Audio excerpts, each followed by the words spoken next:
and then you'll know. Welcome to the Prisoner to Painter podcast, stories of inspiration, where we talk about mental health, addiction, religion, becoming a business owner and self-sufficient, for what, when, where, and why. Join us and we can be your local hope dealer. Inspiration and dedication. I came a long way from sleeping in them pages. I got my life back. I feel amazing. Life's a book, don't get stuck on sad pages. Rainy days with no money. Hard work leads to days that are sunny. Looking back, it was all needed. The problems, the pain, the trauma, the grieving. You are now tuned in to the prisoner to painter. Prisoner to painter. Hard work, dedication. Rainy days, inspiration. Prisoner to painter. And now, a word from your local hope dealer. Welcome to the Prisoner to Painter podcast. My name is. Did it start? No. Welcome to the Prisoner to Painter podcast. My name is Nathan McDermott. I'm Katie And McDermott. today we have Zach Watson, local realtor, on. How are you doing today? Good. How about you? I'm doing great, man. Thank you for coming on the show. Thank you for at least believing in my mission enough to want to come on and tell your story. Yeah. So, thank you. Anybody looking to help other people is friends of mine. So Awesome. Well, hey, really, it's been a Yeah. pleasure already just chit chatting a little Yep. bit. It's I know we talked a little bit, but I already feel like I know you. We have some of the same history. It's cool meeting Yeah. friends, is what you know. yes. Here we I dive right in. I do look at my notepad probably a little too much.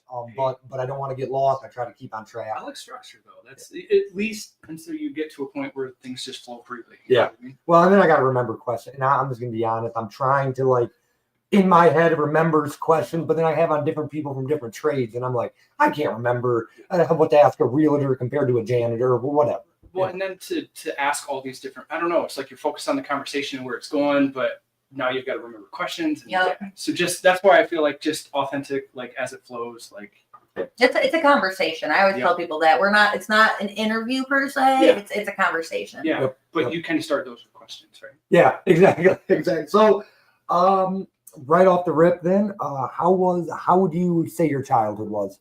Yeah. So, I mean, parts of it were normal by most people's standards, but then other parts of it, like as you grow up and kind of distance yourself a little bit from that, you kind of realize like, okay, this was maybe a little unconventional, and everybody goes through their own thing. You know what I mean? I don't think anybody goes through 100% the same things, Yeah. but I would just say unconventional. is probably the word. Understood. What is your earliest childhood memory? This one stumps me because like I can't ever figure out what goes first. You know what I mean? Or like what Chicken or age the I egg was. sort Yeah, of yeah. thing? But I remember where we grew up. At one point, there was a big addition being put on our house, and I think my first memory is just being in one of the back rooms, completely empty. Mhm. I don't know how old I was. I don't really remember what we were doing, but I'm pretty sure it was before we moved all the stuff back in. Right. So, Right on. Where did you grow up, Jackson? yep, Jackson, born and raised. So Summit Township, over kind of where Park Road and Weatherwax Yeah, is at. Yep. There's a little block. It's like a big circle. It's called Ranch Boulevard. So we grew up back there in the little roundabout or circle. Right. Yeah. So I asked this question because later on in your story you become a realtor and whatnot. Can you describe what your house looked like as a kid? Yeah, so I just remember it being big. So like hide and seek was always fun because we just had a ton of different rooms and places to go to. But we also had a big family too, so we kind of needed the space. My mom worked out of the house at one point as a hairdresser, so she ended up, in order to be home with us a little bit more, she put a shop back there. So it was always like, That's cool. That is Yeah. cool. That is cool. Yeah. And she's doing it now. Like she, Oh, yeah. Siblings? Yes, a lot. Oh. I was counting them before I got here. Just so I have 7 siblings. Okay. Jesus. Yeah, and we're spread out pretty far. My oldest brother, if he hears this, don't hate me. I don't remember any of their birthdays, maybe a couple. But he's 50 and some change, I want to say. Really spaced out there. Yeah, my youngest sister, she's gonna hate me too. Maybe 20. Okay. Yeah, so we've got a pretty big gap between all of us. How old are your parents? So my dad passed a couple years ago. My condolences. My mom turned 70 this year. Okay. So it's been interesting, like, especially growing up, because my friends had younger parents, you know, and my parents were like no fault of theirs. They were just older. Mm-hmm. So it was like dynamic was a little bit different. Like when I'd go to spend the night at their house or hang out with them, like young parents are just a little bit livelier. Yeah. You know what I mean? My mom's 63 That is- and my dad's a little older. Yeah. So. I was just gonna say to talk about like counseling and stuff before I go to counseling, and a lot of our stuff's the same. My mother was also about 70 years old. They Yeah. had I think she late just life. turned 70 Yeah. this year. Yeah. It's just crazy to see the Parallels, similarities. yeah. Yeah, that's cool. Yep. So how old are you? You don't look old. 32. Jesus Christ, I thought you were fucking 20. Part of my mouth. I really did. So it's like I don't know. Like sometimes I'll get self-conscious about it. I don't care. I don't know why we have this like I want to look my age or whatever. But Yeah, I've always been told I look younger. you do. Well, You do. also back in like the 70s and 80s, people who were 30 looked like 50 years old Yeah. now. I do feel like that's changing a little bit. Yeah, 100%. Because I feel like, and maybe they were in their 40s, I think, when I was born. But as long as I remember, my mom and dad always had gray hair. And I'm sitting here, and like I've gone gray too. Mhm. It's hard to see with the long hair, but and my brother too. But it's just funny. Yeah. Look distinguished though. I mean, a little bit of gray looks distinguished. When it's all gray, it's The like touch of men. yeah. It started honestly when I was like 22. I was No like, kidding. whatever. Yeah. Just let it go. And I've got lighter hair anyways, so I just joke. My brother's got dark hair, and his gray is just super prevalent. So I always joke with him, like, yeah, at least my hair's light and it doesn't show up. Yeah. Who would you say your most the most influential person in your childhood was? Yeah. So we've talked to I've brought him up a couple times. My older brother Curtis, the one that's the licensed realtor with me. Awesome. So he's 9 years older than I am. I would say, I mean, just growing up, like as a boy, my closest sibling was my younger sister. She's 1 year younger than me. Okay. But you still want to try to relate with the boys, right? Mhm. So I don't know what it was. Like he was just, I looked up to him. He's my big brother. Like just you grow up like wanting to be like him. You know what I mean? Whereas they're at an age where they just want nothing to do with you. There's like I want to go hang out with my friends. You know what I mean? But I would say he was probably the most influential person then, and also still the most influential person. Awesome. So we touched a little bit on it before, and and I did just want to bring it up. What is there anything that you'd like to say about your father that relates to your childhood? Yeah. So it was he was around early. So I guess to understand him a little bit, I mean, he was an alcoholic for many years before he ended up getting to a point where he was sober, and then that kind of transitioned into drugs. Mm-hmm. But you know, and even when he was alive, we used to joke that he had 9 lives. Like he probably should have died a bunch of times. Yeah. Like there's stories about him hitting the giant rock in front of Bone Island Grill, before it was Bone Island Grill, years ago. That was Head him. on, brain surgery. Didn't all it that used to good be stuff. like Gene Davis and Sons, and then it was? I mean, it was like Mitch's. Yeah. And then like before that, it was something else. But there's stories about him hitting a tree head on Stonewall. Like, Jeez, 9 lives. Yeah, 9 lives. You know, I learned a lot of, and it wasn't all bad. You know what I mean? Like I learned a lot of things from him. We had our moments. Like he was big in hunting and fishing, and so like that's a little bit of like where I learned about the outdoors. Cool. But on the flip side, like there was just, you know, he just couldn't get out of his own way. You know what I mean?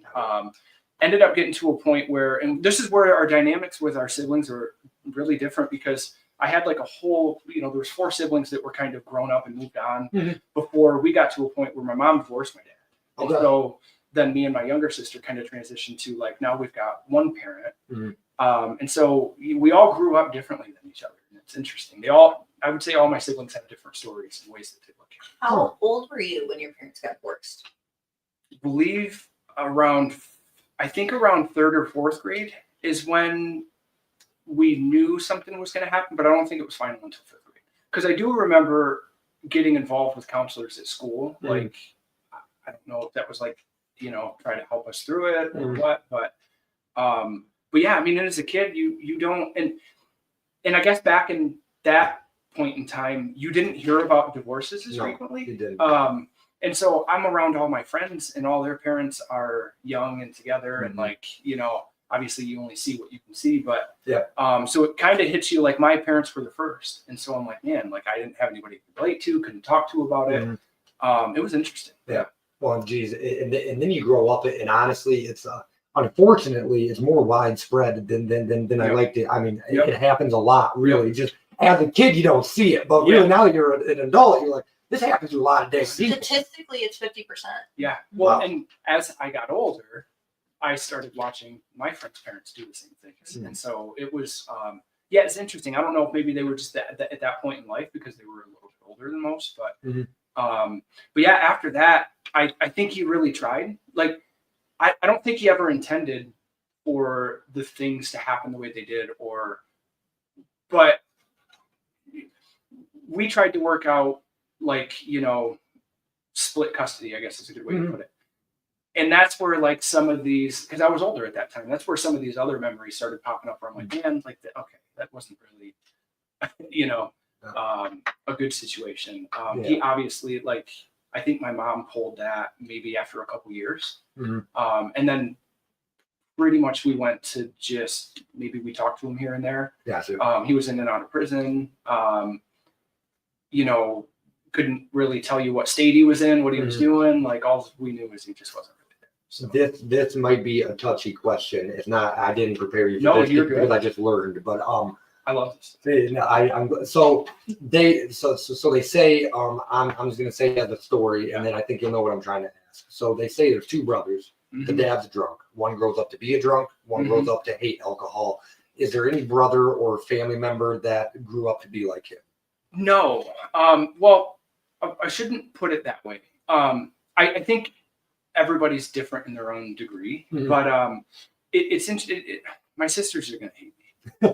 My brothers, for whatever reason, we dealt with our own stuff. You know what I mean? And it's funny because, like, addiction isn't just drugs or alcohol. No, you know it's what I mean? not. Sometimes you find it in other things. So, like, I've got an addictive personality. You know what I mean? Like, there's things that I've picked up, and I became dependent on it. You know what I mean? And they're like, okay, it's not drugs or alcohol, but it still doesn't mean that the relationship's healthy. Yeah. So no, honestly, my brothers, I feel like I think we'd all agree that we grew up and decided, like, we want something different. That's good. I think my sister struggled a little bit more with it. Not that they're intentionally, like, putting themselves in positions to follow those same, because my younger sister, she's an amazing mom. Awesome. But I also feel like a lot of these things have affected her in a negative way, you know, and it's affecting her in adulthood. So, yeah, to a degree, I feel like, so my two older sisters, one of them passed away. Both of them struggle with drugs and alcohol. Yeah, so they've had their own things, but and it's, I don't know, it's interesting. Like I said, it's an interesting family dynamic. Yeah. Well, and I don't want to say that drugs and alcohol are normal because they're not, but let's be real here. A lot of America suffers with abuse or 100%. Yeah, no, I grew up kind of the same, not as many siblings, but I do have a very big family. Yeah. spaced out. I do remember being like, I think like 8 or 9. And I had a cell phone because we were in the transition area of, like, I go see my dad and my mom, the Nokia chirps. Yep. And it fell out of my pocket in front of a bunch of kids. They're like, no way, you got a cell phone. I'm like, not really. Right. Well, it's still a part of childhood, but what was school like for you? Your first memory of school? Yeah. So I pretty much start to finish, we went through Vandercook. Okay. So small school, I would say it's interesting. It's really interesting being, like, when you get out of school, kind of realizing, like, how many people you were around on a daily basis. It's just really interesting to get used to that, you know? But school was it's kind of a interesting relationship. Okay. I did not like school at all. I did not like it. I felt like I constantly wanted to rebel against everything. You could tell me something's totally sensible, and I'm just gonna go try to prove you wrong. Even though I know You got problems with authority. Yeah. Like, I get it. Put it this way, maybe like arrogant authority. You know what I mean? Yeah. Like, I think there's an authority that you can command just being like an open and honest and authentic person. You know what I mean? And I feel like people get the difference wrong. So like oppression, you don't like oppressive. I don't like being told what to do and just do it. Like I have to have an entire picture. So school was just, again, it was interesting. Like, okay, learn this and do this. And it's like, you don't know how to learn. What do I learn? Like, what do I do? Do I just memorize it? But then it's like, okay, I got to sit down and do this stuff too. Like, can you tell me why? And it's, I just got to know why. You know what I mean? Then it just becomes this like, well, just do, because then you're obstinate, right? So there's like, oh, just do it because that's what I say. And that's when you lose me because I'm like, oh. That's why science is awesome, because there's always a why. 100%. Yeah. Did you did you do sports, chess, band, anything like that? I would say I gravitated towards sports. I started pretty young. Like I think I got into football in 3rd grade. Cool. Soccer, I think they tried to because Vandercook never had a soccer team, so they tried to introduce soccer in like a rec kind of thing. We did that for a bit, but then I had to choose because baseball and soccer were in the same seasons, and I really wanted to try baseball. That's where all my friends were at. Wow. So I ended up quitting soccer, playing that, and that was probably the best choice I made, by the way. Awesome. Because as I got older, I kept football, basketball, baseball pretty consistent every year. But as I grew older and got into high school, maybe even closer to middle school, I developed more of a love for baseball, I guess. And so we, and credit to some of the coaches I had in middle school, because they really, I don't know if it's like they figured out how to teach me, like how to reach me, you know what I mean? I guess that's a good way to put it. And that's where it really kind of took off. I was like, oh man, I'm actually kind of good at it. You know what I mean? And then we transitioned a little bit more towards high school and doing it year round. And so I'm like, okay, well, I'm not going to do football and baseball. I'm going to do basketball and baseball. Like, I'm just going to stick with baseball. So pretty much freshmen all the way up to seniors. There were quite a few of us that played year round. Cool. Did being on a team as a child, do you think that distilled some good qualities in you? Yeah, I think, I mean, it's cliche, but everybody says it. Like, it teaches you, when people say team player, like, it teaches you how to accept maybe criticism from other people and understand that it's coming from a place of like, for the good of the team. Yeah. Right? So that taught me a little bit more about like, okay, I can't just be obstinate all the time. Like, because your first reaction is like, no, I'm going to do what I want. You know? Sure. But yeah, 100%. I think, we grew up in an era, because I'm close to your age, we grew up no participation trophies and stuff like that. And I felt that was helpful. You don't get something if you didn't earn it. And I think that's beneficial. It taught you to get back up and try it again. Like, and I don't know, like I was competitive, but it wasn't for like trophies and things. You know what I mean? I was competitive because I felt like it made me better, and I just always wanted to get better. So that's where the competition aspect came into. Awesome. Well, and only a fool thinks that they know everything. So you can always grow. Yep. Yeah. What were your biggest fears in like let's say elementary school, middle school, younger years? It's funny because I didn't realize I carried it into adulthood. And again, you hear a lot of people say it, but like, you don't have to be liked. You know what I mean? So like going to school, like my biggest fear was people just picking on me like that. But that's what kids do. You know what I mean? Yeah. I'm not defending it, but 100%, like that was my biggest fear. And I struggled with it a little bit more than most, because I would say that I would argue that I'm a lot more sensitive than most people. And I didn't have that, like, here's how you can be that. And also, stand on your own 2 feet. It was always like, well, just don't be that way. Yeah. It's like, that doesn't really work out. So, I really developed habits to just, I would give you what I thought you wanted. You know what I mean? Just to be safe. 100%. And then you end up realizing, like, it takes years down the road where you're like, man, I kind of carried that on further than school. And like, and it's like, how did I even end up on this, I want to be accepted kind of thing. It's also a way to cope too, because kids aren't very nice. No. So if you're different, they're gonna smell 100%. It. Yeah. Well, and I was like, again, like none of my friends experienced those same things that I grew up with. I don't want to say none of the same things I grew up with, but I did feel like I was a bit of an outsider or an oddball. And so whatever I could do to fit in, I mean, and I fit in with everybody. I literally like, I think a lot of people from our school would say this, but like, I got along with everybody. Like the kids that got picked on, like I got along with because I just felt like, why make them feel worse? Yeah. You know what I mean? Yeah, like, they probably already have it hard enough. Everybody just wants a friend. Everybody just wants somebody to like relate with them. So I was cool with everybody. Awesome. Was there ever any trouble, like suspension with the law? I'm gonna say you were a jock. I'm just saying that because 3 sports. Like so how did being in trouble? If you did get in trouble, how was that? I was very good at avoiding trouble. I did. It was like I can't tell if I did enough to like push the envelope but not get in trouble, or if I just got lucky. I think a lot of it was I just got lucky. I mean, we skipped school. We did the normal teenage stuff, right? I just didn't get caught. I'm probably one of the only friends in my group that graduated that didn't get an MIP at one point. Oh, wow. okay. Congrats. But every single time they would like, it would be every time that I decided like, I'm not going to partake this weekend is when they would get busted. Is it like cigarettes, weed, alcohol, all of the above? All the above. Yeah. I remember we had a really big party once. We were freshmen, I think it was. And my friend's dad was going to be gone. And he's like, let's just throw a huge party. And we weren't even being quiet about it. We went to the football game on a Friday night, told everybody about it. Man, we probably had like 50 people there. It was dumb. We were all outside.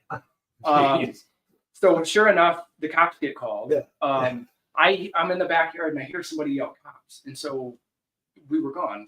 We hopped the fence and we're in Vandercook. So I knew pretty much how to get around. I mean, so we're ducking in and out of like backyards and like fences and stuff. I think they ended up, they were on K105.3. They handed out, I think it was 28 MIPs. Oh, wow. And then funny, I didn't realize this at the time, but my friend's dad actually came home at one point and they never found him. He was up in the treehouse. he probably could have gotten some serious trouble for that. Yeah, no kidding. But it was things like that. Like, I just got lucky. Yeah.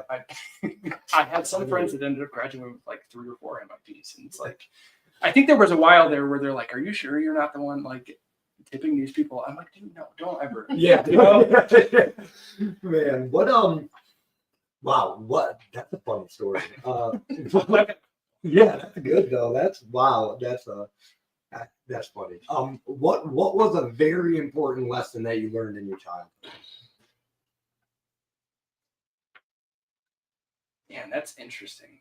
I think probably not a lesson I learned, but like a reinforcing, like a reinforcing factor for what I know now, or what I was taught, like what I learned now, is to just, I don't know, not necessarily go out of your way, but like everybody's different. Everybody's got their own things that they deal with. Everybody's got a story. And it literally takes no additional effort to just be a decent person. Like talk to them about it, engage in it, like give them some tips of like advice. Like, I don't know. So if anything, it just reaffirmed, I'm just going to call it my sensitivity, like to just align with other people and just be a good person. You know what I mean? Like I thoroughly enjoy helping other people.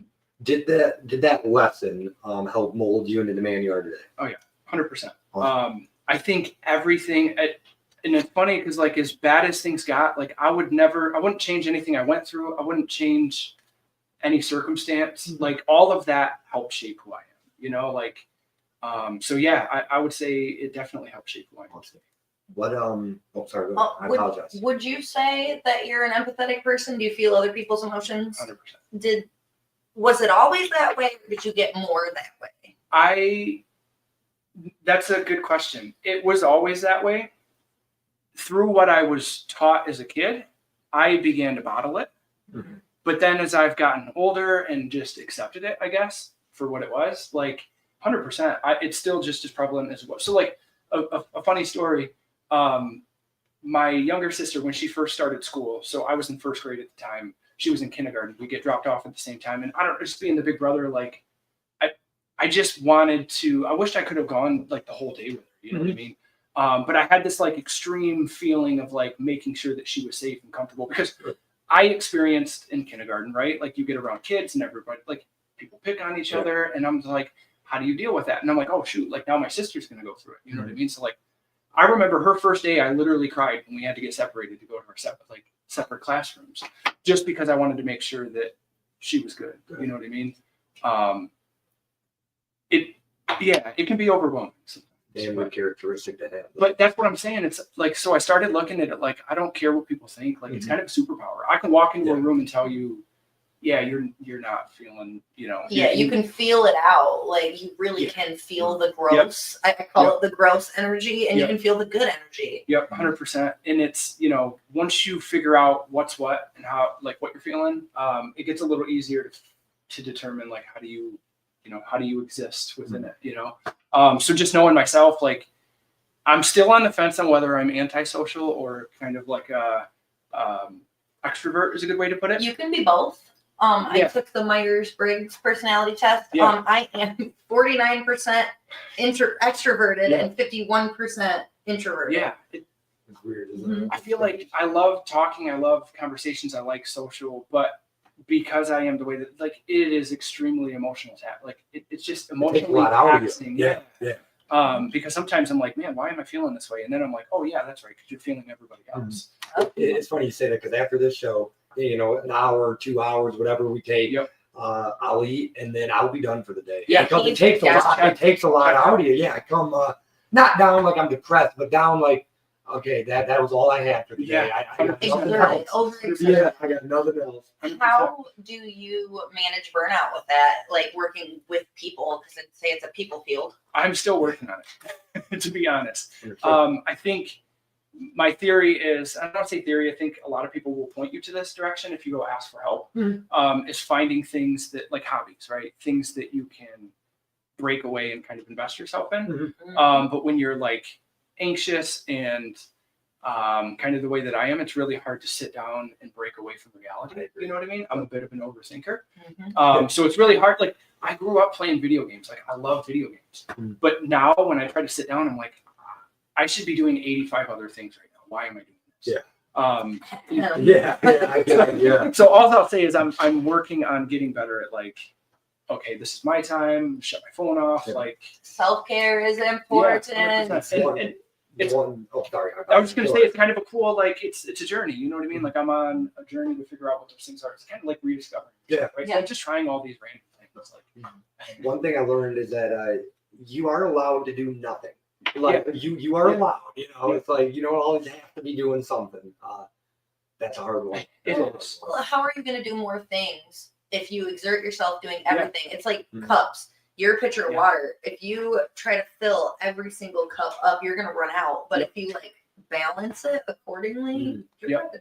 But you hit on it earlier, people pleaser, right? Like, and that's really hard to show, and especially if you don't realize you're being. You know what I mean? It's like, it's uncomfortable to step back and say, like, no, this is mine, because I don't like arrogance. I hate arrogance. You know what I mean? And so I've always done everything I could to just stay as far away from presenting that way as I can.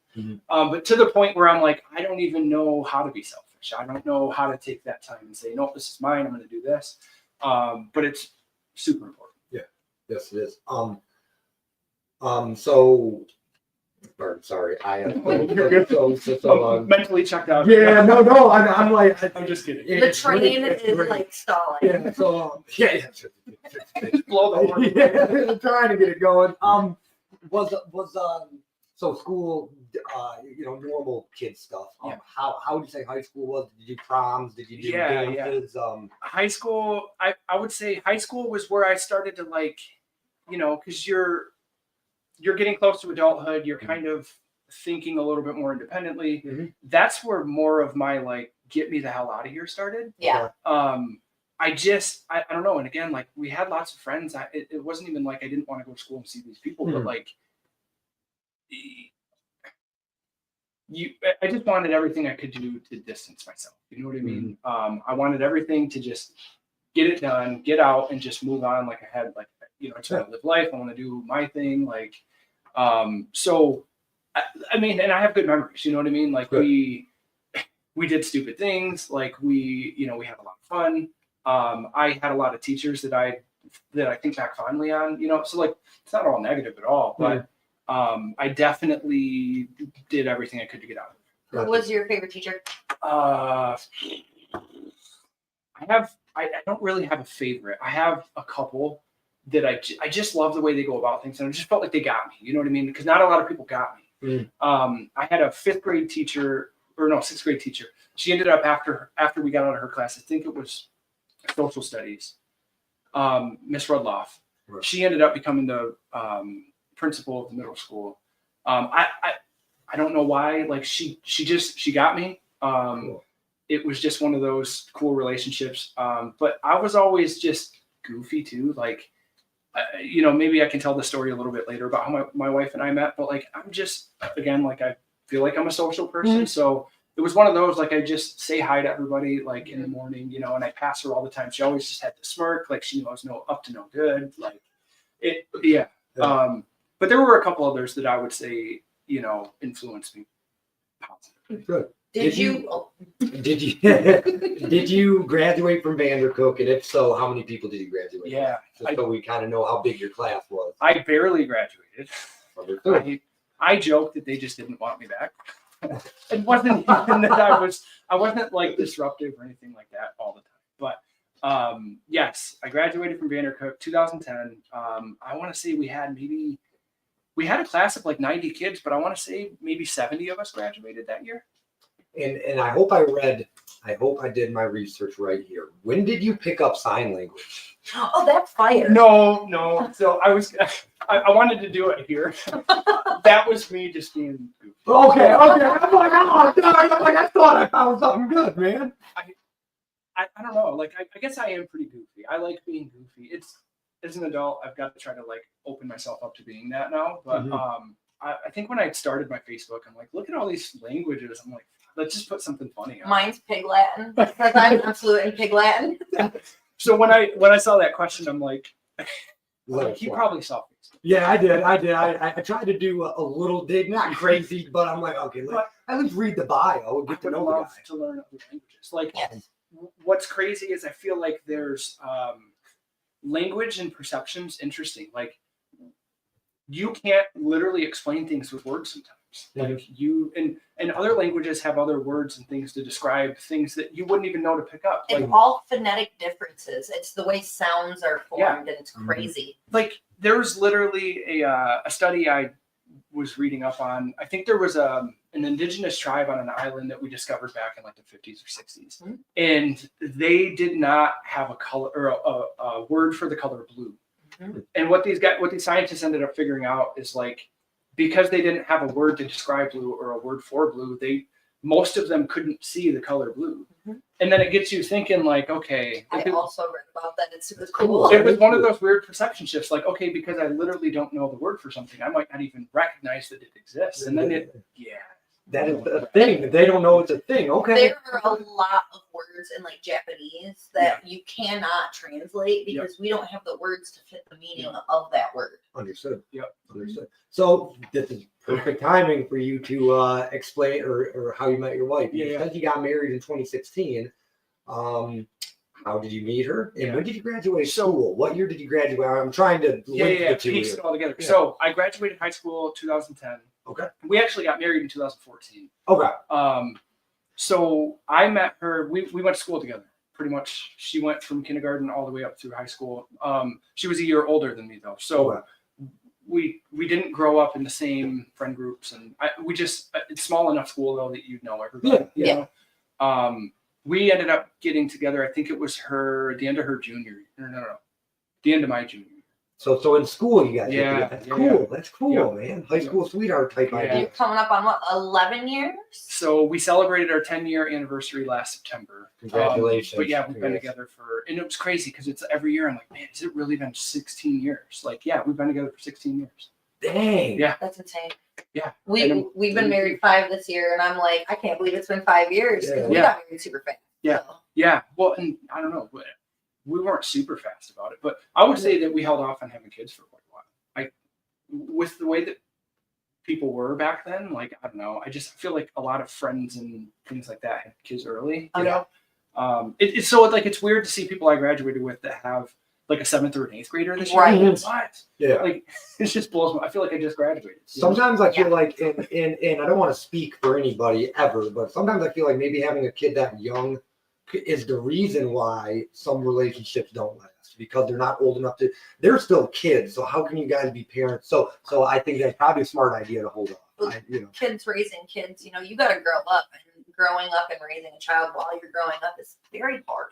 I'm even like in my 30s, I'm learning things about myself while I'm teaching my kids that it's like, how the hell do I teach this? All right. No, you're good. You're okay. good. Yeah. How the hell because I get passionate about stuff. Yeah. Like, how the hell can I teach them about it if I don't even know how to do that within myself? Mhm.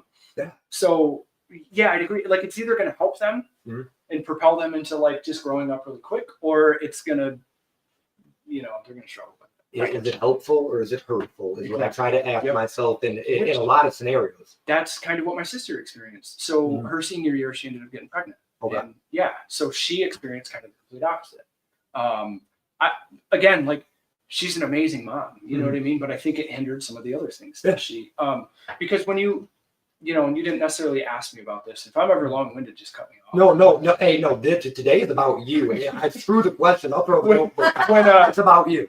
Because when we can talk a little bit about after high school, but you how do you even know who you are when you get out of high school? Like, you have been under somebody telling you this is what you think and should feel, to now you're an adult, but then maybe you're in college and now you got all these people doing the same thing again.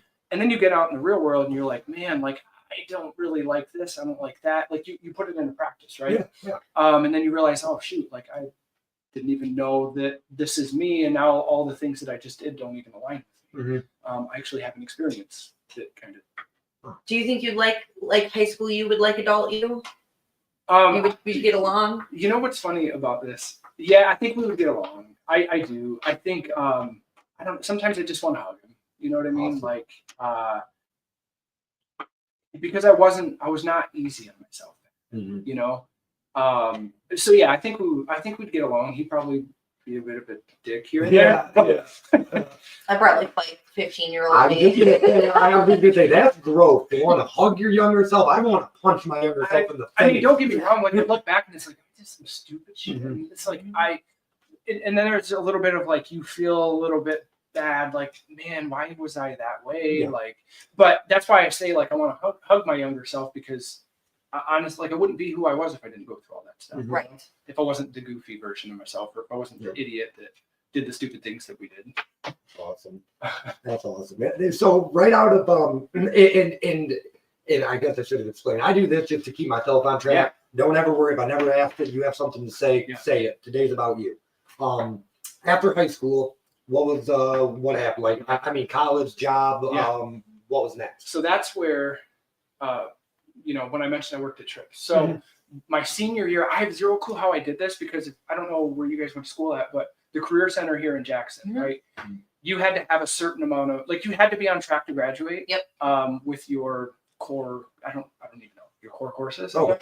I don't know how I had enough credits to allow me to do it, but my senior year, I ended up going out to the Career Center, and I did auto body. Okay.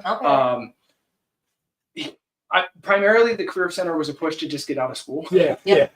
Like, I could tolerate that a lot more. I was working with my hands. Like, that was the type of learning that I propelled in, I guess. And so after that, I'm like, man, I want to do auto body, right? Like, you have this idea. And so when I got out, so growing up, my brother had friends who were painters, and like, they did the body work.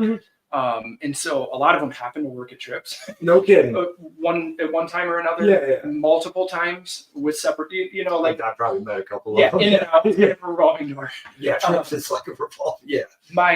So my wife's stepdad is a painter, and he was painting out there at the time. And he's like, man, like, we're looking for a detailer. He's like, I could at least get you in the door. And so it wasn't my first full-time job, but that was my first, like, okay, cool. Like, this is the field that I want to be in. I'm going to go do that. And so I'll hit on my personal belief with school a little bit. Like, I don't know about you guys, but for me, there was this massive push, go to college. Like, and I'm sitting there like, I don't even know what I want to do. And you're telling me that I got to spend money on this stuff. to get a degree to go do these things. And again, like being rebellious, I'm like, why do I need a piece of paper to tell me I can go do it? And you don't even know if there's something that you want to Listen, do for the rest of your I'll life. be That's 30 wild. this year, and I still don't know what I want to do when I grow up. and it's okay. But we're in a society that tells you that like if you don't, and people that you, it's hard not to compare yourself to others too. Yeah. So you kind of look at like, okay, they've got their stuff together. Man, I need to go to school. I need to do this. I need to get a degree, and I need this good job. And again, like step back and just consider like, what do I want for myself? What's a successful life? Because that's kind of what we're here to talk about. Yeah. And it's objective, right? It's every single person has a different idea of what success, like you've got to find it, you know? Yeah.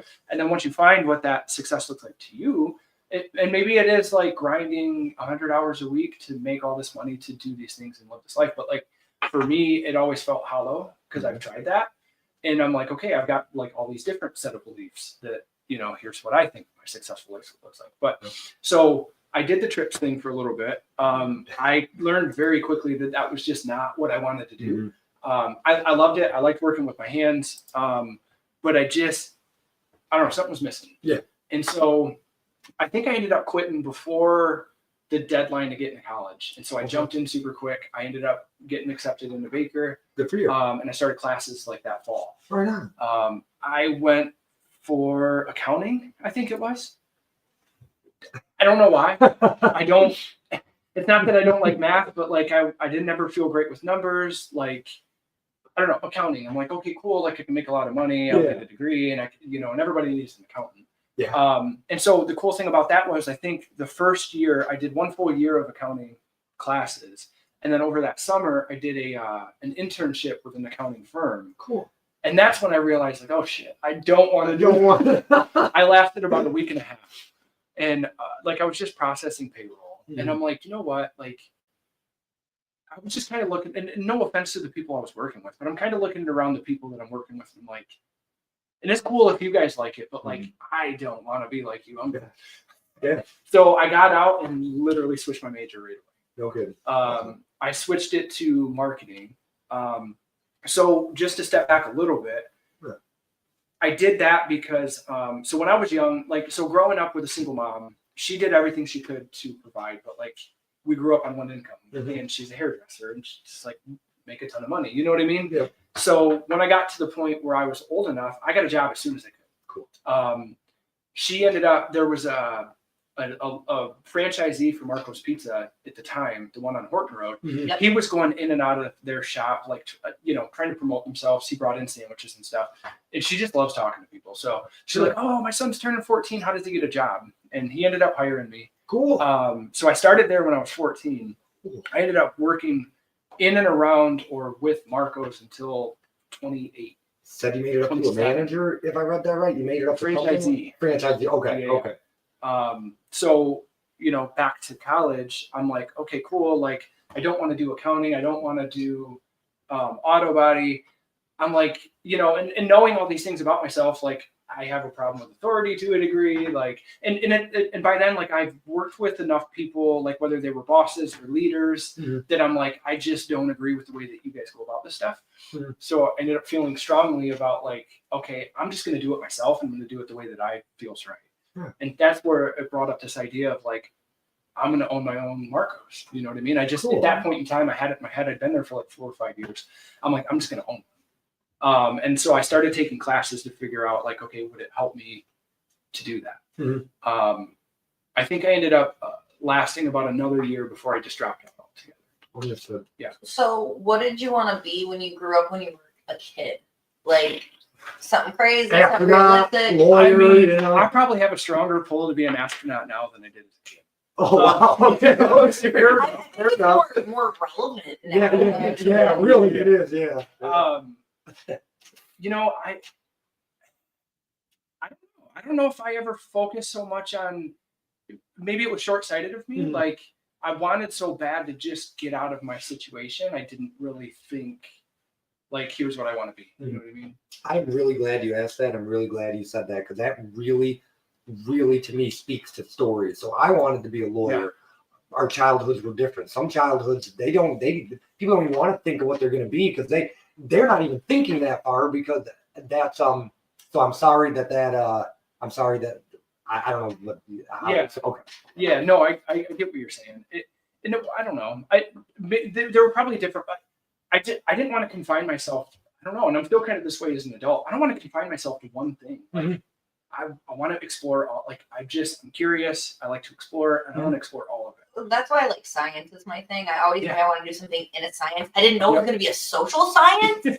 I thought it was going to be like beakers or like being a marine biologist or something of that nature. My brother and I joked that like we literally, can we just go be scientists? Like we just want to go like figure out all the answers to like questions, you know, like what do you call it? Rule 42 or whatever it's called. That's a Hitchhiker's Guide. The answer to life. So have you seen the movie? No, I mean I a long time ago. So the computer says the answer to life is 42, which in computer language is an asterisk. So the asterisk is literally whatever you want it to be. So 42 is the answer to life because it's whatever you want it to be. Exactly. Yep. Mm-hmm. Yep. Man. Yeah. So God, I lost myself again. So I see you started at a real estate a group in 2019. Is what it said from what was the turning point? Like what happened where you're like, you know what, I don't want Marcos, I don't want I know we already discussed why I don't want trips and stuff. Like, so you go from this job and you're like, what made you want success or what made you want to change? So I would say so again, I worked with Marcos for like I think by the time I got out it was probably 15 or 16 years. Wow, good for you. I'll start back there. So like obviously as a kid you were just doing grunt stuff, inside work. Ended up getting to a point where I was just running shifts, is what they call it, opening and closing the stores, like essentially a manager. I wasn't even 18 at the time. I don't know why they did it, but they did it. Okay. So I had a friend that got a job at the one out in Michigan Center, and he was delivering pizzas, and he's just like, man, you gotta, because he heard me bitch all the time. He's like, man, you gotta come out here. The store's busier. Like I make more money. Like ended up having to talk with those guys. They changed owners at just kind of like right before I got in, they changed owners. I'm like, okay, we'll talk to them and figure it out. I started to kind of align a little bit with how they believed. And so yeah, they hired me. I kind of started doing the same thing there where I was just doing inside work, running shifts. When I was 18, I think they officially made me a manager. Cool. But really like I was just trying to make as much money as I could. Like again, I got out of the house as soon as possible. So I graduated and then me and my wife were like, okay, cool, let's go rent, right? Like I just want to go and get life started. So yeah, I did that at that store just on and off for years, I guess. Like I tried other things, but just kind of going back to it, like delivering pizzas was good money. You know what I mean? Plus it was like, I just wasn't going to let go of that. Right. So the owners, and it was just circumstance, you know what I mean? Like I kind of fell into I'm grateful for the opportunities I had with those people because the group that bought that store were from the corporate office in Toledo. One of them was the vice president of operations. Another one was in the training department. And then the guy that was running the store ended up working in the IT down there. And so I was kind of in the inner circle with these guys from franchising. And so funny enough, I don't even think they knew that I dropped out of school, but I had an internship at the corporate office for a year. So I was doing, I was going back and forth to Toledo and then also working in the store, just again, working, like learning as much as I could.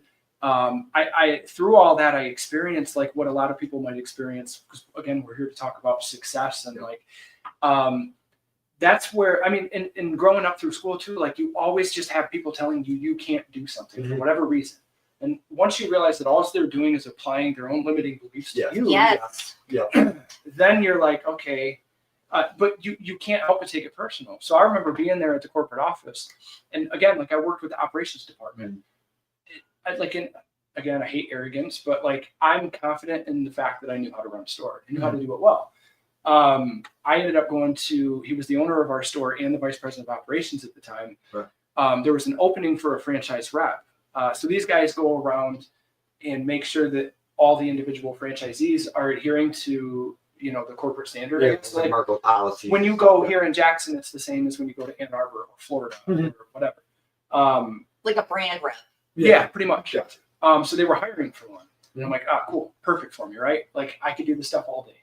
And I remember that was like the first time I sat down in front of somebody and he just looked at me like, do you have a degree? And I'm like, no.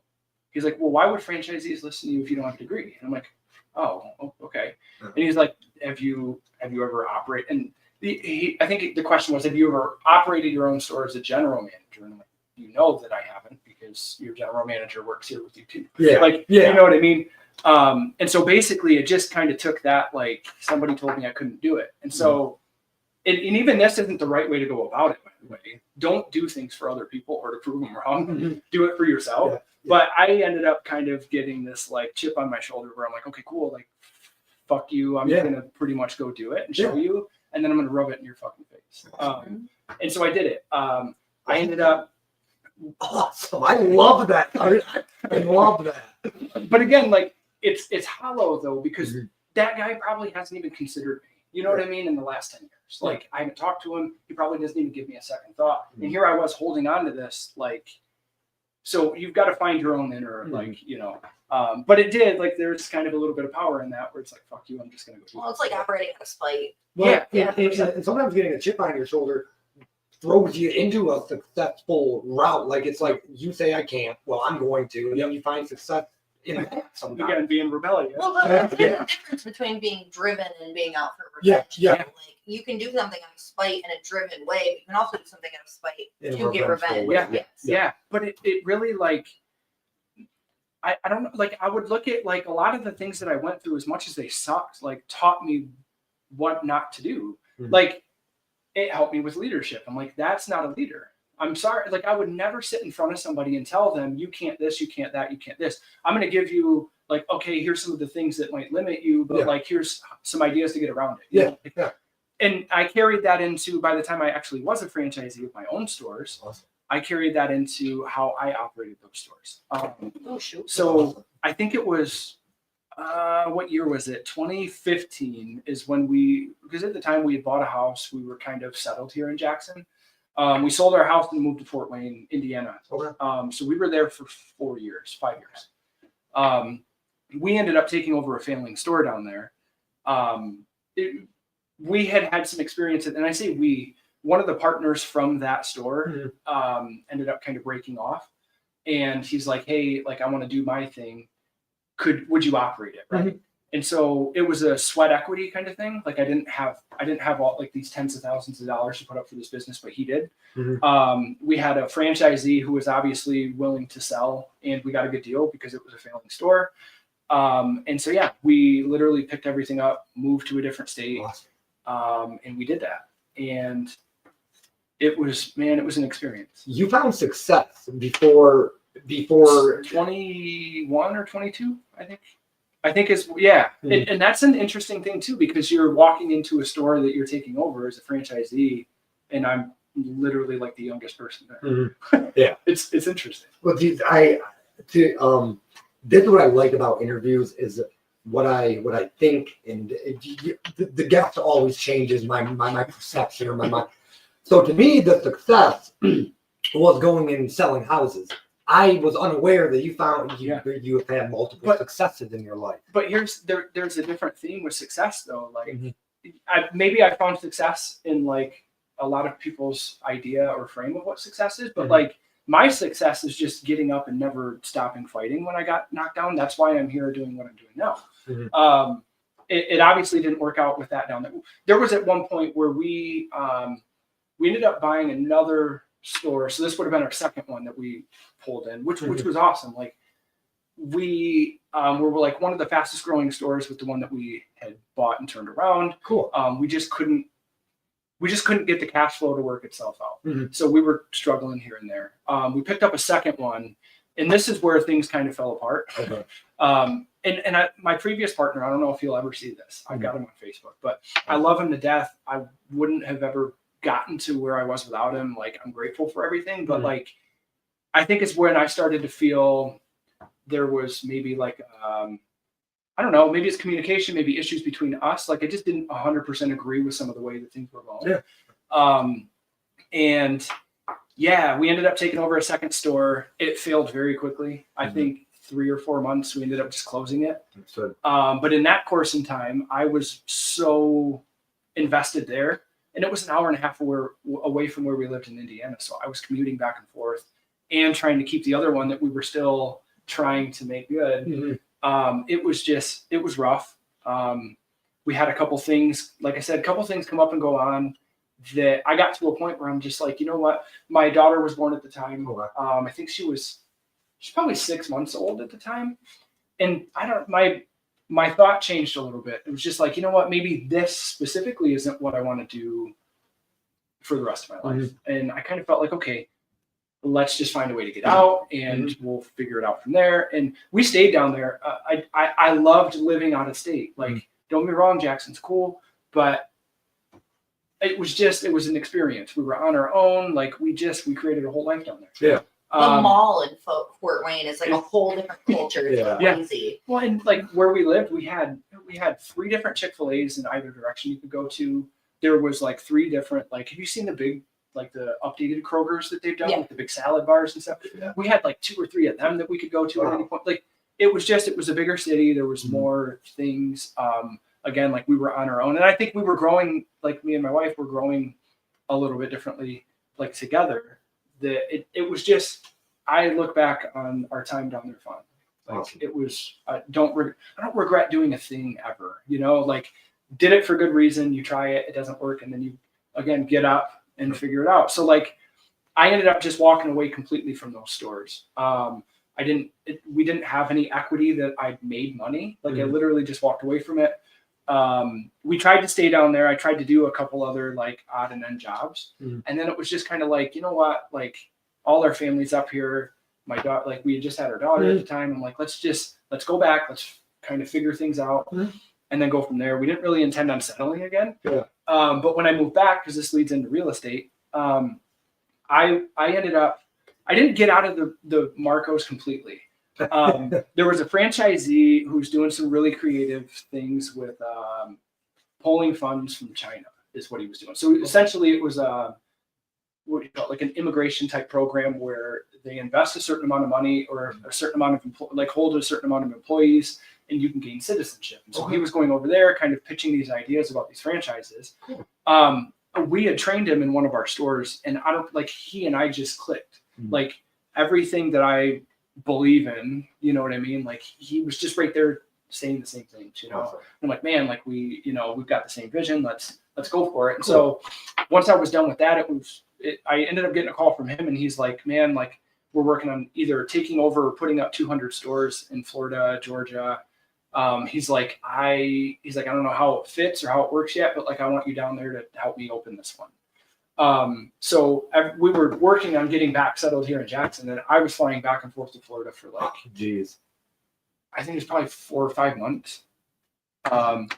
Did not work out very well at all. I never got put on payroll. It was such a weird situation. That was probably when I was at my lowest. You come back and you feel like, oh, like, man, all these people watched me move away and do all these things. And here I am, got my tail tucked between my legs. I'm back. We don't have anywhere to go. We're living with her mom. I was rough, like, really rough shape. And our broker, Doug, with BnR Real Estate Group, he has a team and they were getting ready to leave ERA Realty. I ended up calling him because I had some brief interest in real estate. Like, I didn't know anything about it, but I just felt like I'm personable and I can do this stuff. So I reached out to him and it was just crazy timing. He's like, man, we're getting ready to open our own brokerage. He's like, so if you go get licensed, by the time you're done, like, we'll be up and running and you know, why not just be an agent? And that's kind of where it started. 2019, I got licensed. I think they officially opened in 2020 and I've been there since. Awesome. How many houses? Do you know how many houses you've sold? Not off the top of my head. Okay. It's, so what, 2019, 2025, I want to say over 100, probably less than 200. Awesome. I mean, but probably what's more staggering is how many houses I've been through. Right. Well, one thing I want to say about your story that it's an arrogant statement. And I know you don't like arrogance, but I love I have failed more times than you have even tried. I know it's an arrogant statement, but I'm the same. I have failed more times than most people are even willing to try. Yeah. So, that's good. But I'm also like, it's weird because I don't know, some instances I have zero regard to just jump, you know what I mean? And then others I'm like super cautious where it's like, kind of like we were talking about earlier, like I don't have things to do this the way I want to do it. I don't want to put myself out there. You know, I still struggle with all those things. But sometimes you're just like, dude, I'm not gonna get to where I want to go if I don't. Well, if you limit yourself, the universe will limit you. 100%. It's not going to happen if you're not letting yourself let I it like to happen. believe you are what you think. Hey, I like that. You are I what like you that. think. I mean, and take it from an overthinker. Like if I'm overthinking negative things, I'm gonna be a negative person. Yeah. Like, and guess what? Like I'm gonna attract that too. Well, empaths attract people who take their energy. So No. it, So, No comment. So now that we got to the topic of real estate, just a couple of questions, quick. Is there any neighborhoods you specialize in, or do you do wherever? Yeah, I mean, my license is good for anywhere in Michigan. Cool. Obviously Jackson's my wheelhouse, just because it's my backyard.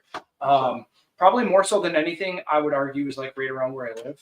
I mean, if you live near an agent, you better know what your value looks like. You know what I mean? Because that agent should be telling you, like, because they also live in the neighborhood. So probably my neighborhood. Understood. Do you hold any certifications? Yeah, I did. Okay. I'm pretty sure I didn't renew it though. Understood. So again, like helping people, what I experienced through real estate was like, who are my clients? Who do I want to attract? I don't believe in just taking everything, because I can't handle working for people that don't appreciate me, that aren't going to appreciate my time. I did starting out, people pleaser, but then it's like, I'd rather not have the $2 or $3 grand that I'm going to make from this, just to not deal with you. So I've been in some pretty rough situations with seniors. And it kind of led me into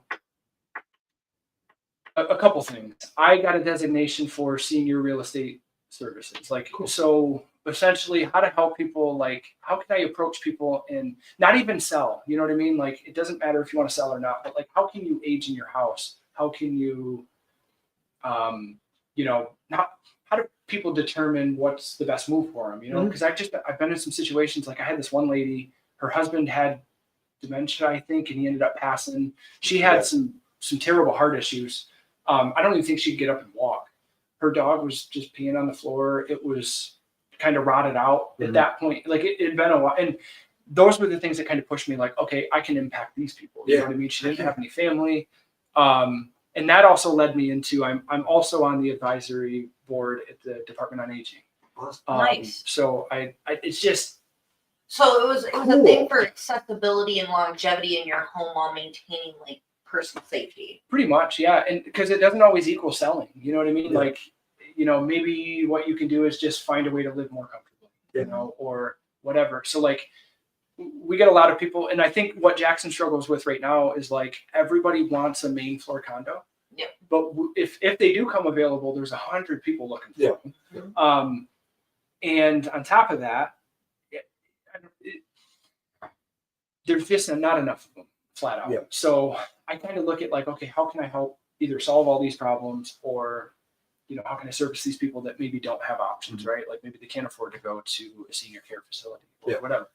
And educate other people about it too, because I think family of those people don't really understand like what they go through, and the pain and struggle. So how do you or what helps you determine listing price? So that's a good question. We have to be careful about how we approach it, right? I'll never approach it like I'm an appraiser, but my brother and I are very analytical. Okay. And so when you go to list a house, if you put the wrong number on it, it's either nobody's going to show it, it'll never get sold. Or if somebody says, yeah, I'll take that stupid number, the appraiser is going to come in and say that's a stupid number, right? So we started looking at it like, okay, how do we it's really three people. Okay. How do you get the sellers to align with the number? Because everybody has their own value that they want to attribute, or their own, like, I want to walk away with this amount. What they think it's worth type. I got it. I was doing that. Yeah, I see. It's all about perception.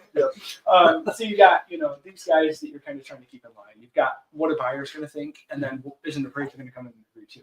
Right. And so you're trying to do all these things while you're taking a look at somebody's house. But what we'll do is look there's guidelines for all these appraisers. I start first with like, what's an appraiser going to do when he finds comparables for this house, right? So we'll go in and we'll say, what are their guidelines? Well, I know they've got, if it's a 2-story house, they have to find other 2-story houses. So cool. You can start limiting, like, so once you get a good idea of like what their guidelines are and what they're looking for, you can kind of back that up with like doing your own. And so we'll go out, you know, find some homes that have sold within the last 6 months to a year. Timeline wise, like it's got to be a similar market, you know. I wouldn't take something from a year ago if it was like everything was selling like it was during COVID, versus, you know, maybe right now. But once you get those things to line up, you'll get 3 or 4 homes that compare pretty well. What we'll then go do is adjust the differences, right? Because nothing's apples to apples. Even yours and your next door neighbor are going to have differences. Maybe it's square footage, maybe it's bedrooms. I don't know. We adjust. So that one sold for 120, but it's got an extra room, right? Okay. What's an extra room worth? Well, an appraiser's been typically doing $5,000. Cool. So we adjust this one $5,000. The other part of it too is like just gut feelings working with buyers. Like I know what they look for when they walk through things. I know the things they point out, and I know what makes them like pull the trigger. And so some of it's that too. But really from there, it's what a lot of people don't understand is like realtors aren't even usually the ones putting the list prices out there. A lot of times it's sellers. 100%. How do you find the properties that meet your buyers' needs? Yeah, couple ways. So we have the MLS is primarily what every agent and brokerage will use. Okay, for dumb it down for me. Multiple listing service. Okay. It's called. So we all belong to the board of realtors here in Jackson. They are the ones that essentially host the MLS for us. Now, when you look at data on realtor.com and Zillow, all of that info gets fed from there. So when we put it in the system, it'll get put into our MLS, it'll be live, and then it pushes to the rest of them. Did that answer your question? Yeah, definitely. Yeah. And I'm doing this for a couple of reasons. A, because we got through your story, not through it. I didn't mean it like that. You have a phenomenal story, but like this is where you're at now. And I know you're a helpful person, like I want to be. So if this can help anybody, because I'll tell you what, buying a home is difficult. It wasn't difficult if I didn't have the person I had. But it was my first time. It was scary. We closed very fast. I closed in 2 weeks. Nice. It was. Well, and that was a God moment. We had to leave where we were because we were renting. The house was missing 2 windows. I mean, we got to where we had less than a month to be out. And Brent Johnson, and I will say his name, he was a very nice guy, and I would go to church with him. He was very helpful, but he found this for me. We closed in 2 weeks. And that's like also our banker, Jennifer Stoner, was amazing. So amazing. Brent, obviously, like, because I saw this question too, like agents, we obviously compete. But on the flip side, we work together through these deals is almost like coworkers too. So they're interesting dynamics. But Brent's always easy to talk to, and Jennifer, she's amazing. Yes. We've done quite a few deals together. Awesome. So. Yeah, those two made it happen for me. Really. That's great. Yeah, that was going to be a question because I'm like, how does that work? That I know there's more than 10, but there's 10 of you in the same county trying to sell houses. Well, it's competitive, but it's also man, I could be butchering this, but I'm pretty confident there's close to like 300 licensed agents in Jackson. Holy cow! Yeah, that's a lot of people. Yeah. Well, I can think of like 5 different agencies. You got Howard Handy, you got Remix, you got February 21, you got. It's my biggest struggle is like I am a person that wants to see the whole picture, and I'm like a lot of other people don't care that, but it's really hard not to explain everything that goes into this, especially for people who don't know what it's like. There's a billion things that run through my head that I've got to check and make sure like for example, like not necessarily that you need to know, but like where your property lines are, knowing where that's at, is it super important? Well, I don't know. Why would it be important? And then it's like, now you got to come up with all these things like, okay, do you plan on building something? Oh yeah, I'm going to put up a pole barn. Cool. You need to know where that line is at. Because you need all these things to put together a deal, and it really is. It's tough. And I feel like realtors have been kind of taking a hit online. I just see people like, even investors, like it's just almost the attitude is like, just because it's obscure, people don't necessarily see exactly what we do. But they also don't care to learn it either. And so it's really hard to like pull the two together. If I'm explaining that right. Yes. It makes sense to me. Anyway, what is your availability and what is your communication style? We're available when everybody else is available. Like the best way to, and I have a family, so I do have times where I'm like, okay, we're doing this on this day from this time to this time, and so I'm just not going to answer my phone or not work. I'll communicate with the people that I think might try to reach me and let them know. But other than that, I'm pretty much. I had a showing at 2 after this until she canceled. Right. We'll do. That's we'll do open the houses. thing with working with people, though. Yeah. You never. I don't know. You never know. Sorry, I didn't mean to cut you off. But This might be a question you tell me no, but I'm still going to ask it. How do commission rates work? Yeah. So there are no set commissions. None at all. None. There are commissions that are more prevalent than others, if that makes sense. So a lot of times you'll see on residential anywhere from like, it really comes down to the agent and what they're willing to accept, right? And it's actually interesting you brought it up because last year, and I don't know if anybody like listening knows about it, there was a big lawsuit that got settled with the National Association of Realtors around commissions.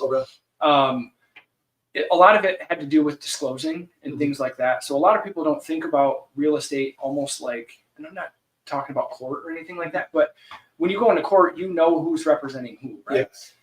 Same thing with real estate. Like, do you know who's representing who, and like who's got your back, who doesn't, so things have changed a little bit in terms of disclosing that.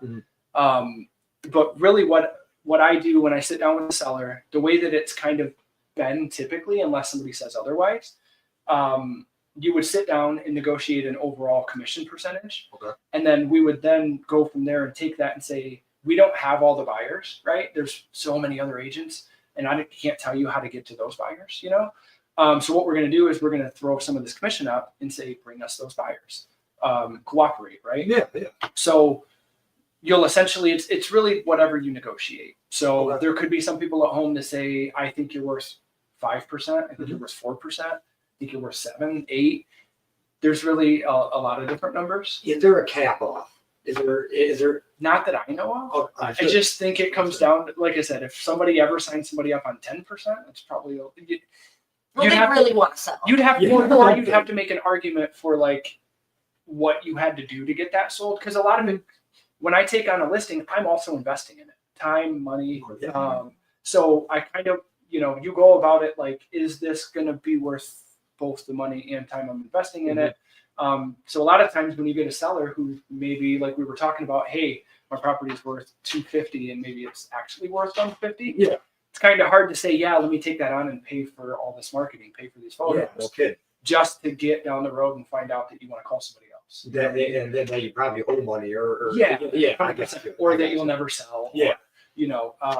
So it's pretty much whatever you negotiate. Understood. Do you? I hadn't thought of this question, so this one I didn't. Have you ever been a dual agent? Brent showed us a house, and he's so good though. He was very open, and he did not try to strong arm at all. So I was curious what your experiences are. Dual agency is hard. It's hard to avoid if you list homes. It's hard to wander into that situation as a buyer unless you're like actively trying to find properties. I think we talked about that. Yeah, we did. Because I'll actually go out and try to find people who maybe it's not listed. Maybe I've seen that you've owned this house for 10 years and I don't know, I checked your Facebook and you had a baby. Maybe I'll call you and say, hey, are you willing to sell? Like I've got a buyer. Okay, that's smart. Wow. It's also kind of a little creepy. Yeah, well, the process of vetting for anything. But you're right. Hey, I looked at your Facebook. I seen this, and this. Will you sell your house? I see how we kind of do the same thing. You're right. We do. Just based on like what people are looking for. Like I don't know. So we don't sit back and wait for things to get listed to just go show somebody. I try to get active. Like, were there things that were on the market that never sold? Those are called expired. Okay. Maybe because there's photos, there's prices. Like I could actually send it straight to my client, and they can even tell me if it's worth me calling them or not. So shoot, I've even knocked on doors. Like somebody drive by a house and say like, man, I really like the way that house looks from the outside, and I'm like, okay, let me just go knock on the door. What? No, don't do that. And I'm like, you just won't know until you ask. Yeah. I think we tried to do that to see if somebody wanted to sell by owner. Knocking, the door will open. I believe that. Yeah. Knocking, eventually somebody will answer. The worst thing they say is no, and then those guys move on and find something they can actually get. Or like, please leave. Like, I Yeah, that might have been one or two. Cool, here's my Yeah. So pretend we didn't become friends today, blah, blah, blah, blah, blah. Why do people choose you as a real estate agent? That's a great question. I think I don't know that most people go into it with a super defined process for how they find somebody. I think a lot of it's word of mouth. A lot of it's like, hey, friends and family, like, oh yeah, I use this person. Man, that's a good question. Well, because just like we're talking with you, I would choose you because you're charismatic, you're a good talker. I'm just saying from right now, from what I would choose, you know. And it's funny because what I did mentally was try to put myself in their shoes, and that's not what I'm actually supposed to do. But no, really, like what I would say, I think the difference between me and my brother and other people that and I can't tell you what goes through other people's heads and exactly how I'm not in their appointments. I'm not there talking with them and their clients, but I feel like a lot of what we pick up on, we're probably over communicate. I want people to know where they're at, even if they didn't ask for it. Like, I don't feel like people should have to ask me for updates. You should have gotten it before then, you know? So communication's big. Same thing with other agents. I absolutely cannot stick because we rely on each other and our clients to get us all to the table, right? It's a team effort. And I'm telling you, there are some agents that flat out do not answer their phone. And it's like, how are we going to get through this if you don't have a conversation? Oh, text me. I'm going to spend an hour texting you this 4-page book about why we feel the way that we feel.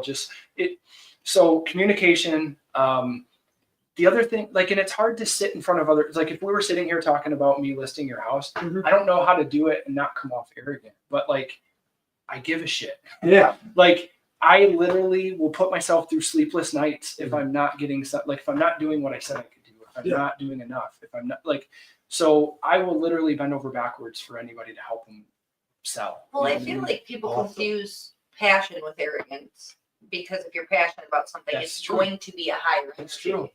That's true. I mean, but a lot of it, sometimes you get it in your head. You're like, man, I just met these people. I don't want to come across to whatever, to this. But again, like, that's where I'm trying to balance it. Like, just be myself, and these people, they'll either be good or they won't. Sometimes that's a selling point, though. Yep. So one thing that I didn't want, so I have a big name coming on at the end of this month, and I don't say that to discredit you by any means, but in your world, Jennifer Scanlon's a pretty big name. I mean, I see her face on billboards. She's awesome. Yeah. So I was just going to ask, so she made her way, and now she's super big. So do you plan on? I mean, do you want your face on billboards? Yeah. So again, like, I'm going to step back and say, I love real estate. I love doing what I do for people. Do I see myself doing it for the rest of my life? Probably not. Like I have different roles, Okay, so we did where you came from, where you're at now. Where do you want to be? It changes a little bit. You know, it changes, and I flip flop sometimes because, and this is going to sound crazy, but like, so again, growing up playing video games, like I've always just wanted to build a castle. Okay. And so my wife loves it, and I'm so glad that she's on board. But she's like, adopted it as her thing too. So we're just talking about like building a castle someday. So it's kind of like I've got that kind of pushes me a little bit, but I don't know. I think right now I'm kind of at this point where I'm trying to figure out where I have a little bit more purpose, I guess. It's weird fighting about commissions and like some of the things that we spend the time on, when what I really want to do is just impact people. I think eventually I would get back into the world of maybe creating jobs, and because I love teaching people. Like the approach I took with Marco's was like when you got hired there, you weren't just going to have a job and get paid. Like I was just going to teach you about all the things that we're doing, and maybe you turn around and do it someday too. Yeah. Maybe what I taught you, you could turn around and go open. I think I had somebody that wanted to open like a massage parlor. I'm like, cool. Well, have you ever gone through financial statements? And they're like, no. Let's sit down and you can see ours. You know what I mean? So I think I just see myself impacting other people. You just want to be the change. That You want is to make our the goal. change.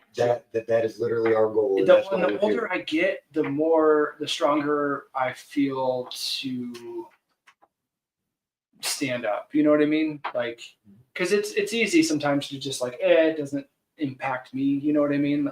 I got my own concerns. I got my own worries. Yeah. But I also feel like, I don't know. It's hollow to just do things for yourself. Like I think part of life is about the other people, the social side of things. Like, I just want to impact it positively. Well, I think Jackson, I think everybody who was born and raised here loves and hates the city equally. Like, I would like to change the community for the better. It really would. But I also moved away and came back here, and I was like, oh, I'm stuck here now, and I don't even know how that happened. But yeah, so. I don't even want to try to pinpoint it. I won't put my thumb on it. And it's fun. Like I can't even say it because I work here. I live here. I get it. I love Jackson. Yes. I don't know what it would take to make things feel different, but like, I don't know, being in touch with the way that I feel, I can tell you that I don't feel great being here. Like if you step back and look at it overall, it feels depressing a little bit. But I can't pinpoint why. I don't want to say it's people. I don't want to say it's corruption. I don't want to say it. You know what I mean? It's the stigma around the city, I think. There's something. Yeah. There's something there with that. Yeah.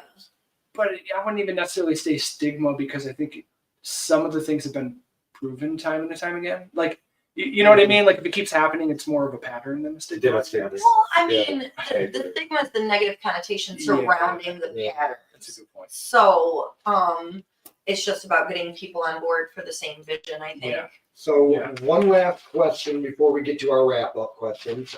Firstly, thank you for coming on, but I'll go through It's that been whole great. spiel. I'm excited. I'm glad that you enjoyed it. How do you obtain a real estate license? Good question. So 40-hour course. There's you can take it online. You can do. There's a couple companies that will host in-person real estate courses. I took mine online. Once you do your 40-hour course, then you go through the state to take like a state test. Okay. You got to pass that, and then you don't actually get a license. This is the interesting part. I don't hold my license. My broker does. So when I passed my test, they said, "Okay, cool, you're good to go." He had to apply for it.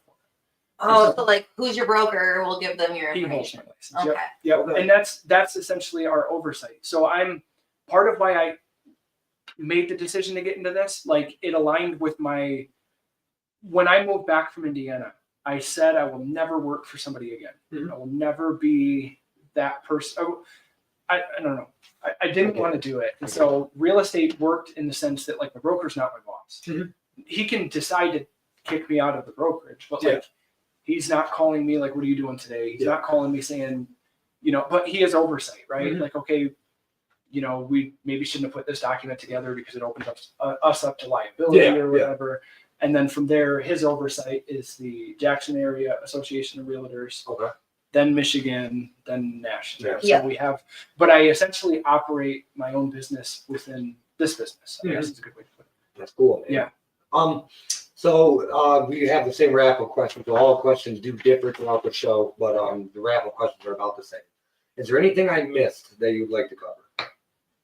Man, I just think if this is about success and if there's anything that people would walk away with, it's just I hit on it again. Like it's not necessarily about the things you do. It's not necessarily about the way that you go about them. It's literally having the audacity to just do it, one, and then two, be able to continue to get up and fight every single time you get knocked down. Resilience. 100%. Like it doesn't have to be like, because there's like a depressing resilience. Like I got no choice but to get up and do it. It's like, no, I want to because I've got a goal and an idea in mind and I'm not going to stop until I get there. But again, like success is like whatever somebody decides it is for them. Like for me, I felt like early on I was chasing material things. Like I wanted to have a certain lifestyle. I think everybody does that to a degree. Yeah. But then you start kind of going through these and you're just like, man, that's hollow. Like the 100 hours that I worked in a week or two at a Marco's was not worth the money hours. You know, it starts to feel like, man, why am I doing what I'm doing? And so I've just gotten to a point where like I'm not overly pressed to be somewhere. I have goals and dreams and ideas in mind, but I'm not like, it's about the journey. 100%. Yeah. My wife and I have been talking about this a lot. Like it's not about where you're getting to, you know what I mean? It's the little things in between. Like my older brother and I last year flipped a condo, the first flip we've ever done.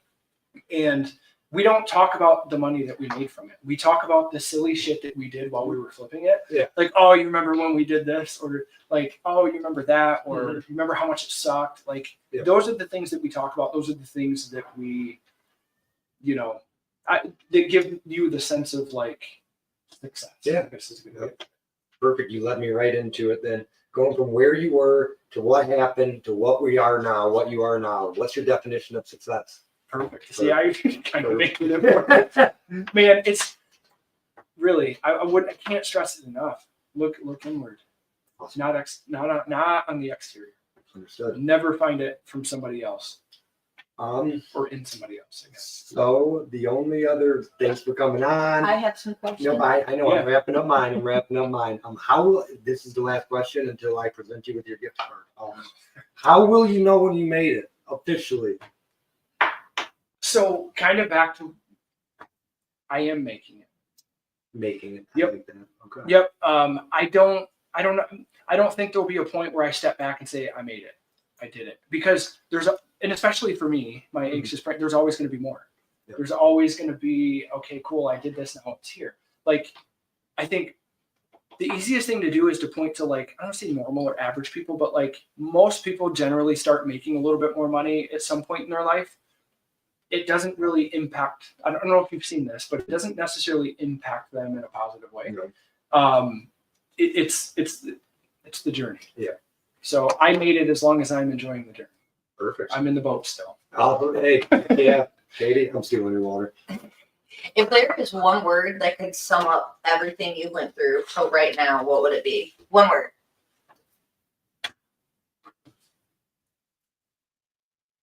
Curiosity. Curiosity. Is there a reason? I'm just curious about everything and stay curious. You know what I mean? Like, So you'd say it's a driving factor for you? I can't help but see, like, I'm literally, my inner dialogue sometimes is just questions.